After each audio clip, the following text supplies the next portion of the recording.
इजाज़ुल हक साहब, आप बताइएगा जनरल बाजवा का रोल, क्योंकि चौधरी साहब के बयानात ने खोल कर सामने चीज़ एक रख दी है आपके, क्या मकसद हो सकता है इस मौके के ऊपर? दोनों का बयान आया, मुनस का भी बयान आया और चौधरी परवेज़ का भी बयान आया, और रोल जनरल बाजवा का। देखिए, इस जो मौजूदा सूरत हाल में जिस वाक़ये की ज़िक्र वो कर रहे हैं, अगर तो वो बनी गाला जाते हुए मौजूदा सूरत हाल में पंजाब की जब बात हो रही थी उसके कंटेक्स्ट में है या 2018 के कंटेक्स्ट में है। 2018 का तो मुझे मालूम है कि किस तरह से काफ लीग जो है वो पीटीआई के साथ शामिल हुई थी और किस तरह से इनकी निगोसिएशंस हुई थी सीट एडजस्टमेंट के ऊपर, वो मुझे बड़ी अच्छी तरह से मालूम है। लेकिन ये वाक़या जो है ये तो तारिक फजल साहब को पता होना चाहिए जो अंदर बैठे हुए थे। अब ये कह रहे हैं कि बयानात की हद तक, मेरा ख्याल है तारिक फजल साहब मेरे भाई हैं, इनको तो एक एक चीज़ का पता होना चाहिए एमक्यूएम के साथ क्या हुआ। इसको 2018 से आप कंफ्यूज ना करिए। ये मुन्नस से भी जब सवाल हुआ था कि आपको जाते जाते कोई फ़ोन कॉल आई थी, आप तो पीडीएम से वो दुआएं कर चुके थे, इनसे परवेज़ साहब से भी दोनों से ये सवाल हुआ, तो दोनों ने इसी वाली चेंज का जिक्र किया जो अभी अप्रैल के महीने में आई थी, उसी तब्दीली का जिक्र हो रहा है। ये कोई उससे पहले 2018 का जिक्र नहीं हो रहा। हाँ ठीक है ना, वही मैं यही बात कर रहा हूँ ना कि ये जो सारी इससे ये साबित होता है कि ये सारा मामला जो था एक रजीम चेंज का वो किस तरह से हुआ था। क्योंकि मुझे थोड़े बहुत इल्म तो है जो कि अपने जानने वाली जमातें थी कि उन पे किस तरह का रजीम चेंज कैसे हुआ सर? इसका मतलब ये है सर, वो तो परवेज़ साहब को खुद कह रहे थे कि आप जाइए इमरान खान के साथ, तो रजीम चेंज कैसे होगी?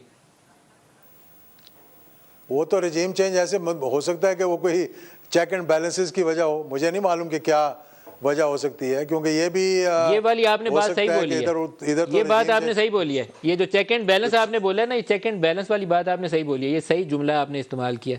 वो चेक रखना चाहते थे इनके ऊपर भी और इमरान खान को भी तवाज़ुन पे रखना चाहते थे, अदरवाइज वो 10 15 20 बंदे उसके और तोड़ सकते थे जो नहीं तोड़े गए। बिल्कुल सही बात है आपकी, ये इसमें कोई शक वाली बात नहीं है। लेकिन बंदे तोड़ने से तो कोई फ़र्क नहीं ना पड़ा, बंदे तो वोट ही नहीं दे सके। बाद में पंजाब के अंदर भी यही बात हुई, लेकिन वो 10 लोग जो थे वो मैटर करते थे जो कि काफ लीग के थे, उसी की वजह से हुकूमत बनी वहाँ पर और उसी की वजह से हुकूमत चल रही है वहाँ पर। और पंजाब के अंदर भी काफ लीग के सरबराह चौधरी शुजात हैं, उन्होंने अभी तक किसी ने कोशिश नहीं की। अगर वो आर्म ट्विस्टिंग करना चाहते तो इलेक्शन कमीशन से फैसला आता तो ये सारे लोग डी सीट हो जाते। तो ये उस वक्त की फॉर्मर इस्टेब्लिशमेंट जो थी, फॉर्मर जो आर्मी चीफ थे, तो उनका एज ए स्ट्रेटजी ये उनके पॉलिसी का अमल दखल रहा होगा इस मामले में कि ठीक है पंजाब में काफ लीग की हुकूमत रहने दें, इससे तवाज़ुन रहेगा। ये आपका लफ्ज़ अच्छा है, तवाज़ुन वाला, चेक एंड बैलेंस वाला, मैं इसी को इस्तेमाल कर रहा हूँ। ये मुझे लगता है कि एज पार्ट ऑफ स्ट्रेटजी किया गया। बिल्कुल मेरा ख्याल है कि पार्ट ऑफ स्ट्रेटजी था, क्योंकि जो कुछ यहाँ हुआ 11 अप्रैल को, मेरे ख्याल में वो तो किसी से ढका छुपा नहीं है। अगर उस पर हम पर्दा डालना चाहें या खामोश रहना चाहें, और ख़ास तौर पर मैं ये अब समझता हूँ कि देखें अब जनरल बाजवा अब रिटायर हो चुके हैं। मज़ा तब था कि जब वो चीफ ऑफ आर्मी स्टाफ थे, अब ये बातें तब करते। अब उनके रिटायरमेंट के बाद तो बहुत सी बातें होंगी।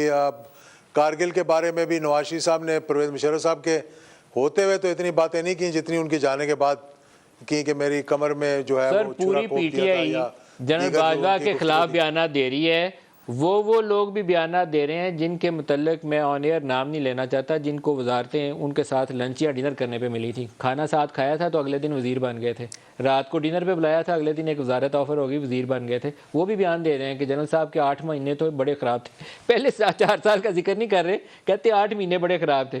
तो ये जाने ही दें आप, हमारे ये जो बहादुरबाद सियासतदान है ना, जो आते ही उनके कंधों पे बैठ के हैं, बस जब जाते हैं तो फिर उनके खिलाफ सारी बातें वो जमहूरी हो जाते हैं। उस दिन जिस दिन रुखसत होता है ना फॉर्मर आर्मी चीफ, उस दिन वो जमहूरी हो जाते हैं। नहीं बिल्कुल ये सही बात है। देखें ना आप, और ये एक और बात मैं नदीम साहब आपको कहूँ कि ये जो कहा कि ताहियात आप बन जाएं, इस पे भी मैं यकीन नहीं करता हूँ कि उन्होंने कहा होगा ताहियात आप बन जाएं। उन्होंने ये ज़रूर कहा होगा कि अगर वो आपको ऑफ़र कर रहे हैं तो हम भी ऑफ़र करें। तो ये पोजीशन क्यों आती है हमारे बीच में कि जब दो तरफ से ऑफ़र्स आनी शुरू हो जाएं तो फिर आप क्यों उनको वे करना शुरू कर देते हैं? आप ब्लंटली क्यों नहीं कहते भाई कि ना मैं तुम्हारी ऑफ़र लूँगा ना मैं तुम्हारी ऑफ़र लूँगा? लेकिन ये एक अफसोसनाक हमारी तारीख है जिससे अब मेरा ख्याल है कि हमें इसे पीछे छोड़कर आगे की तरफ जाना चाहिए।